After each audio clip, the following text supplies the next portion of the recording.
అర్థం చేసుకోవాలి. ప్రభుత్వ యంత్రాంగాన్ని సిద్ధం చేయాలి. ఎట్లా మీ ఆదాయం పెంచాలి, ఏ విధంగా మీ జీవనోపాధి పెంచాలనో ఆలోచిస్తున్నా. చేద్దాం. ఇంకేం తల్లి, ఇంకేంటి? ఇల్లు కట్టిద్దామా? ఇల్లు కట్టిస్తాం.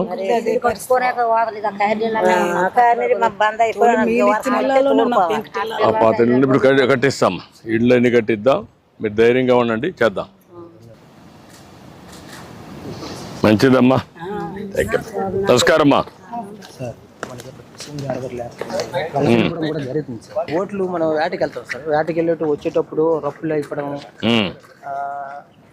ఒక్కసారి విరిగిపోవడం ఇలాంటి జరుగుతుంది సార్. ఇక్కడ రిపేర్లు ఇక్కడ చేస్తారా? చేసింది కూడా ఉంది సార్. మెకానిక్ కూడా ఉన్నారు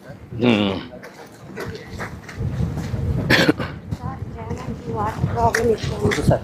మంచి ప్రాబ్లం కూడా ఉందమ్మా. అంటే వాటర్ దూరం నుంచి కొలీలు వచ్చినాయి రావు అందరం ఊరికేటంటే ట్యాంకీలో కట్టేసి వాటర్ కొంచెం బాగుంటుంది. ఏంటి నువ్వే చేస్తావా?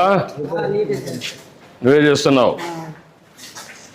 ఏంటి చెప్పు, ఏమేమి రిపేర్లు వస్తాయి? సముద్రంలోకి వెళ్తే కెరటాలు ఎక్కువైతే తిరబడిపోవడము జరిగితే మనుషులు దెబ్బలు తగలడము అలాంటివి జరుగుతుంది. మరి పెద్ద కెరట అయితే మామూలుగా ఇరిగిపోవడము అలాగా అవుతుంది. అయితే రిపేరింగ్ వస్తే అలాగా చేయడమే ఇలా చేయడమే అవుతుంది.